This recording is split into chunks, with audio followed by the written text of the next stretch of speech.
full time here at Walsh Park, where it has finished Waterford 224, Tipperary 220. Watching the game for Off the Ball today was three-time All-Ireland winner with Tipperary, Pádraic Maher. Paddy, what did you make of the game? Yeah, I suppose first of all, great game of hurling. It was very exciting. It was end to end throughout the game. I suppose Waterford got a massive start. There were 4 points to no score up, and but Tipp came storming back into it after Mark Keogh's goal there in the 6th minute, and from there on, Tipp took total control of the first half, I thought, and had to be very happy with the 4-point lead going in at half time. This was your punditry debut. How did you feel waking up this morning? Like only a few months ago, your plan was to be out on that pitch, not here beside me. But how did you feel coming to this game today? Yeah, very strange waking up this morning, in fairness, and even coming down there today before the game, it's a lot different to what I was used to. But I suppose it didn't really hit me until I actually came up here to the press box here, and looking out with the lads warming up and whatever. It was a bit strange, very strange actually. But yeah, thoroughly enjoyed the game as well, and got into as good as any supporter in the finish. You mentioned there Waterford made a quick start to this game, and then Tipperary, their opening goal came from Mark Keogh. And they seemed to get on top for the rest of that first half, Tipperary, maybe bar near the end of the first half. But what were Tipperary doing right in that first half? Yeah, I suppose after the start, Tipp got the goal and just settled, and they were just tight to every Waterford player. Waterford went short for a lot of puck outs, trying to work it up through the field, and Tipp just weren't letting them. They were delivering the ball into a crowd of Tipp lads, so they were really packing out the middle of the field, so Waterford seemed kind of, it looked like they were kind of divided of ideas there for a while. It didn't seem to Waterford we were looking at throughout the league, in the league final especially. So, but yeah, they clipped 1 or 2 points just finishing up in the first half, Waterford. So that kind of gave them a bit of a boost going in. Instead of being 6 or 7 down, they were 4 down, and they had momentum then going in at half time. And then in the second half, Waterford, they came out of the traps flying. 2 substitutions that made a huge impact, Jamie Barron and Austin Gleeson. How do you feel those players? What sort of impact did they make on this game? Massive, yeah. Even being introduced to the half time, we lifted all the Waterford crowd around here, and the players obviously as well. And straight away, Gleeson had an impact. He won a free, then he scored a fabulous point from the side on here in front of us as well. And straight that lifted him. And then Jeremy Barron got on the score sheet as well. They made massive differences to the game. Austin got a great sideline as well. Really lifted the whole thing. And even nearly Daly coming on there for the last 10 minutes. Had some massive plays as well, so just there was a lot of talk about Waterford's strength and depth, and it definitely showed here today. Some of the key battles there today that we seen, was there any that caught your eye? I thought Mark Keogh had a very good game, and likewise then, Conor Prunty really stormed into the second half, but Mark came fighting back again. I thought they had a great battle there. I suppose tied the work, and Noel McGrath was intriguing too. Noel was kind of sitting off in the first half, and I think he clipped 4 points in the first half. But then Ty kind of, got on top in the second half. That was a very intriguing battle as well. Desi Hutchinson, Cotton Barrett was another tight one there. You think Cahill was on top there for most of the game, and then Desi still comes away at 1-3, so it was fantastic battles all over the field, and again, look, there was a lot of quality players in show, it was going to be expected. And just, I suppose a shout out as well, Sean O'Brien, 2 massive saves, one in the first half from Jason Ford, where you're waiting the net to rattle, and he pulled off a fantastic save, and likewise then in one against Jake Morris here in the second half when the game was in the mental pot. So he pulled off 2 massive saves as well there. For Waterford coming into this game, there was a lot of hype. Obviously a fantastic league campaign. Some people are predicting them to potentially go on and win the All-Ireland. Will this type of performance here, and Tipperary have to take a lot of credit as well as to what they've done, but the fact that Waterford weren't flying today, will this type of performance maybe suit them going into the Limerick game, maybe lessen that hype? I suppose from our point of view, yeah, they probably didn't perform as well as they thought they could today. The first half, they definitely won't be happy with it. Again, they got their 20-minute spell in the second half, but Tipp came fighting back again, and Tipperary supporters going home would be very, very positive. They really dived with their boots on today. They fought for everything. No one was giving them much of a chance here today, and up to the last 2 or 3 minutes there, they were really a point or 2 in it, so they were well in the game. So from Tipp's point of view, a lot of positives going forward into the Clare game, which is massive next weekend now. The home games are vital, and look, Waterford will have plenty to work on. They won't mind as such, the way this is after turning out a 4-point win. plenty to work on, and it might just dampen down the bit of the hype that was around him before today's game. It might keep him grounded a bit. That look, they're maybe not as far away as they probably thought they were from the other teams. So yeah, look, Waterford plenty to work on, but we'll be very, very happy with the result here today, and Tipp have a lot of positives to take into next week. I want to get your thoughts on Liam Cahill.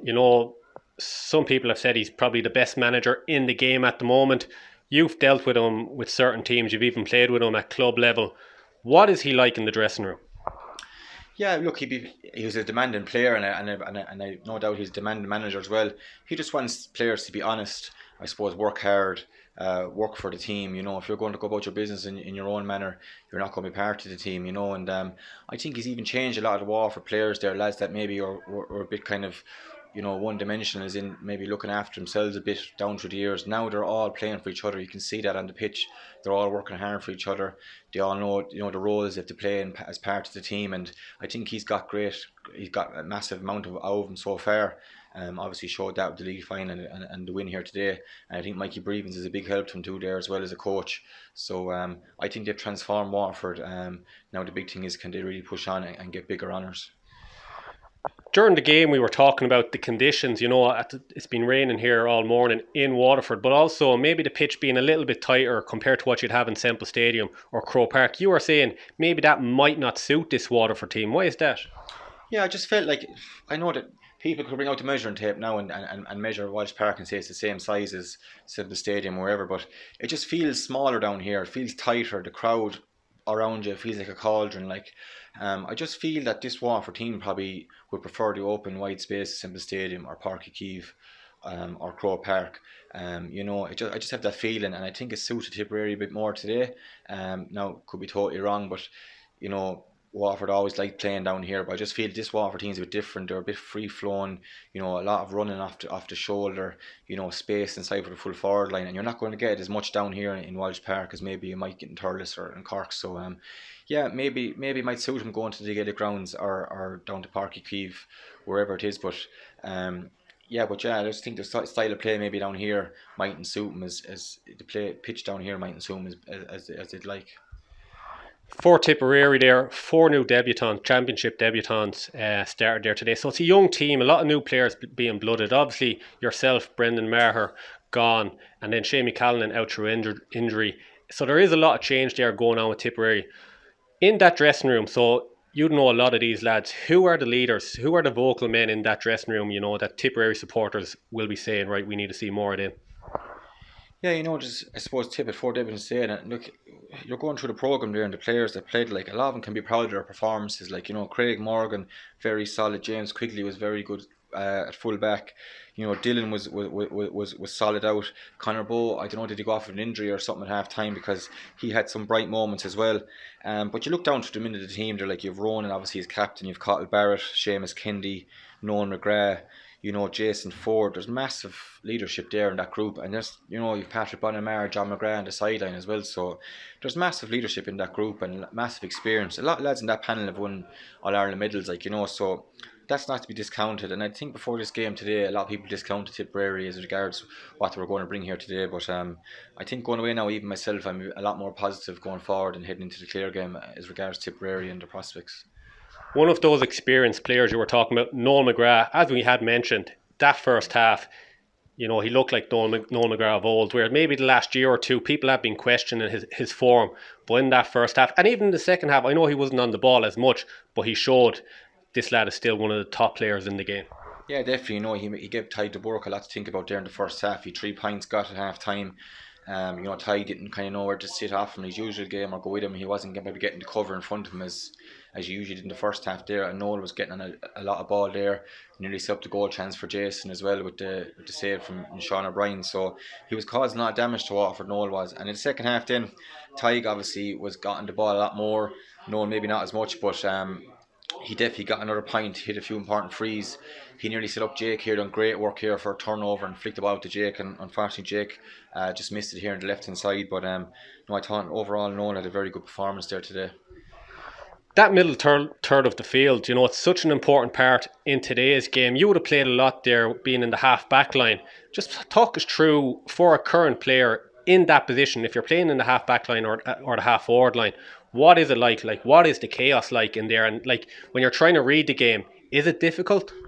It is difficult because I suppose on puck outs you have a lot of movement with forwards, and I suppose in the middle third then you're trying to decide, do you stay with the man or do you hold your position and let someone else take the opposing player in a puck out strategy. And then in general play, specifically against Waterford, like they like to run the ball and run off the shoulder. So if they break a line, you're there in the half back midfield, and if they break you, you're chasing shadows after that. So like it's hectic in there, like and there today now it was fair tough going inside in the middle third there. I think Tipp won that battle in the first half. They made Waterford play the ball into a lot of traffic, and they were turning it over. And I think Waterford kind of went a bit more direct in the second half into the to Kiley and Hutchison and that.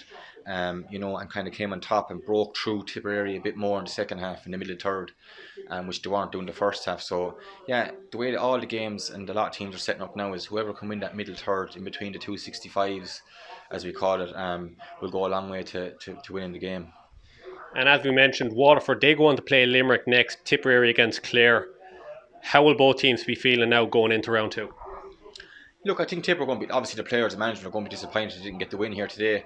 As we said earlier on, no one's probably given them much of a chance, so themselves probably coming down here. And maybe with a bit more belief, Tipperary could have got over the line here today. Maybe they didn't expect to be in as close as they did, I don't know, but it surely looked like they were well enough there to get something out of the game today. Unfortunately, it didn't happen. But going ahead to next weekend, home game is massive to win in the round robin, and Tipp can get a lot of confidence from today, and hopefully he can bring a lot of the work ethic he had today, from all over the pitch, and maybe then probably get a few more of the chances that they missed there. They had a few chances for points there finishing up in that second half and just had a few wides, and could have easily drawn that game finishing up. But if they can convert a lot of them next weekend, bring the same work ethic, I think Clare will have it all to do to put it up to them, because they'll have a game under the belt now, a real tough championship game. Clare have no game played, so it's going to be interesting. We won't really know who's going to benefit more until the result comes out of it next week.